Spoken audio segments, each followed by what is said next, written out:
नमस्कार सभी प्यारे विद्यार्थियों का स्वागत है आप सभी का 10 मिनट की क्लास एक टॉपिक खल्लास में। और आज का जो हमारा टॉपिक रहने वाला है वो है विश्व के प्रमुख घास के मैदान ग्रासलैंड्स ऑफ द वर्ल्ड की हम लोग यहां पर बात करेंगे। आपके एग्जाम में इस कैटेगरी से इस क्षेत्र से क्वेश्चन आते रहते हैं जहां पर आपको केवल ग्रासलैंड या फिर घास के मैदान का नाम देता है और आपसे पूछ लेता है ये घास का मैदान कहां पर स्थित है। सबसे पहले ये जानिएगा घास के मैदान होते क्या हैं, घास के मैदान कहा किसको जाता है। तो आप ये कह सकते हैं कि ऐसे क्षेत्र जहां पर मध्यम ऊंचाई के वृक्ष या झाड़ियां पाई जाती हो, घास पाई जाती हो, उस क्षेत्र को आप लोग घास के मैदान के नाम से जानते हो। अगर हम घास के मैदानों की बात करें तो आपको एक चीज याद रखना है कि विश्व में जो घास के मैदान पाए जाते हैं, ठीक है, विश्व में जो घास के मैदान पाए जाते हैं वो मुख्य तौर पर दो स्थानों पर पाए जाते हैं। अगर हम बात करते हैं ग्लोब की, ठीक है, अगर मैं बात करता हूं आपके ग्लोब की, तो ग्लोब की स्थिति में अगर आपको पता है कि भैया इसके बीचों बीच में यहां पर आप देखेंगे तो ये भूमध्य रेखा आ जाती है ना। भूमध्य रेखा के ऊपर आपका कर्क रेखा या ट्रॉपिक ऑफ कैंसर और यहां पर आपके मकर रेखा यानी ट्रॉपिक ऑफ कैप्रिकॉर्न, ठीक है, ये आपकी हो गई भूमध्य रेखा जिसे आप इक्वेटर के नाम से जानते हैं। क्या कहेंगे इसे आप इक्वेटर नाम देंगे, है ना, इक्वेटर लाइन। इसके अलावा अगर हम बात करें तो यहां पर आपको याद रखना है 23.5 डिग्री नॉर्थ, 23.5 डिग्री नॉर्थ अक्षांश रेखा जो है इसको आप कर्क रेखा कहते हैं। इसको क्या नाम देते हैं आप? ट्रॉपिक ऑफ कैंसर कहेंगे। इसको हम लोग ट्रॉपिक ऑफ कैंसर कहेंगे, ठीक है। और इसके अलावा 23.5 डिग्री साउथ जो रेखा है इस रेखा को आप मकर रेखा नाम का दोगे। क्या कहेंगे इसको आप मकर रेखा मतलब ट्रॉपिक ऑफ कैप्रिकॉर्न इसको आप नाम देंगे। इससे ऊपर की तरफ अगर आप चलें, इससे ऊपर की तरफ अगर आप चलेंगे तो यहां पर 66.5 डिग्री नॉर्थ और यहां पर आपके 66.5 डिग्री साउथ, है ना। यहां पर बेसिकली आपके ऊपर की ओर आर्कटिक सर्किल और नीचे की तरफ अंटार्कटिक सर्किल या अंटार्कटिक वृत्त है। यहां पर एक चीज पर गौर करिएगा, तापमान के आधार पर अगर हम बात करें तो तापमान के आधार पर आपके पूरे विश्व को 3 भागों में बांटा जाता है। कौन कौन से? तो आपको याद रखना है यहां पर ये जो आपके कर्क रेखा से मकर रेखा के बीच का जो क्षेत्र है इसको नाम दिया जाता है, ये कहलाता है उष्ण कटिबंध। उष्ण कटिबंध जिसको हम लोग ट्रॉपिकल जोन के नाम से जानते हैं। और अगर इसके ऊपर आप देखेंगे तो 23.5 से 66.5 के बीच में ये आपका कहलाता है शीतोष्ण कटिबंध। शीतोष्ण कटिबंध जिसे हम लोग टेम्परेट जोन के नाम से जानते हैं। क्या कहते हैं इसको आप टेम्परेट जोन के नाम से जानते हो। और सबसे ऊपर की तरफ ध्रुवों तक का जो क्षेत्र है इसको आप लोग शीत कटिबंध नाम देते हैं। शीत कटिबंध या इसको आप फ्रीजिड जोन के नाम से जानते हैं। अब यहां पर गौर करिएगा कि घास भूमियों की अगर हम बात कर रहे हैं तो घास भूमियां कहां पर पाई जाती हैं।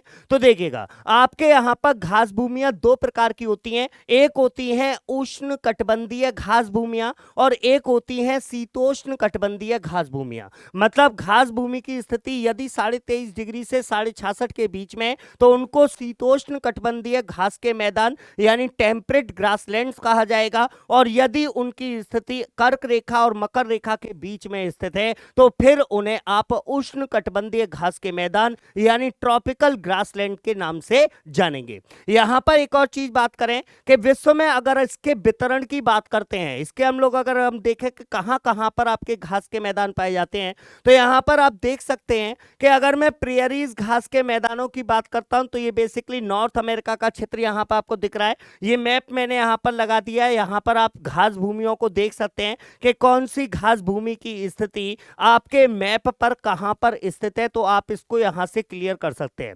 अलग अलग इनकी अगर मैं बात करूं तो सबसे पहले शीतोष्ण कटिबंधीय घास के मैदानों की बात कर लेते हैं, टेम्परेट ग्रासलैंड्स की बात कर लेते हैं। है ना।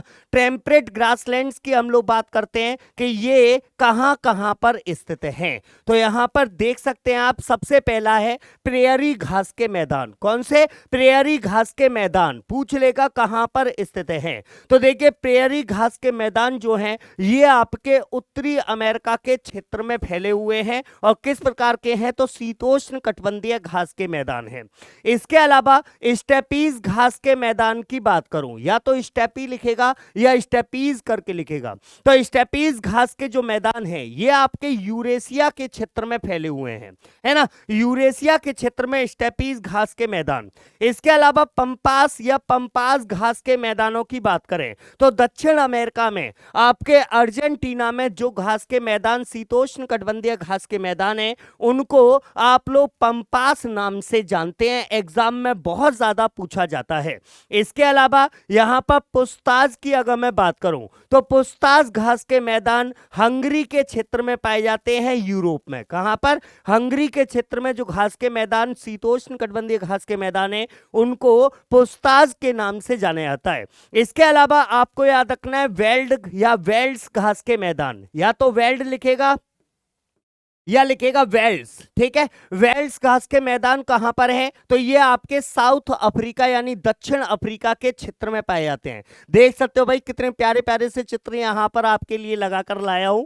इसके अलावा डाउन्स घास के मैदान, शीतोष्ण कटिबंधीय घास के मैदान, डाउन्स घास के मैदान आपके ऑस्ट्रेलिया के क्षेत्र में स्थित हैं। और इसके अलावा कैंटरबरी या कैंटबरी आपका जो घास का मैदान है ये न्यूजीलैंड के क्षेत्र में स्थित है, ठीक है। इसके अलावा यहां पर भैया देखिएगा ये जितने भी अभी तक आपने देखे ये सारे के सारे आपके शीतोष्ण कटिबंधीय घास के मैदान थे। एग्जाम के हिसाब से काफी ज्यादा इंपॉर्टेंट है।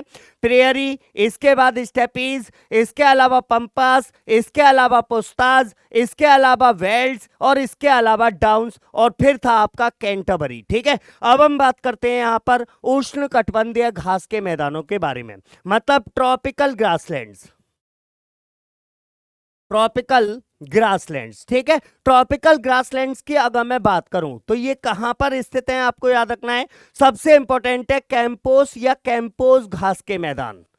कभी कभी इसको कैंपोस करके लिखता है। कैंपोस घास के मैदान कहां पर स्थित है? ब्राजील के क्षेत्र में पाए जाते हैं।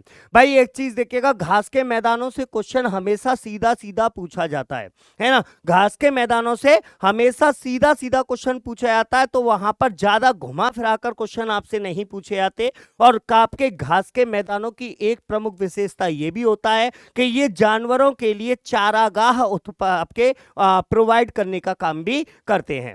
इसके अलावा आपको यहां पर याद रखना है लानोस घास के मैदान। लानोस घास के मैदानों की बात करें तो ये वेनेजुएला और गुयाना के क्षेत्र में जो मैदान फैले हुए हैं उनको लानोस घास के मैदान कहा जाता है।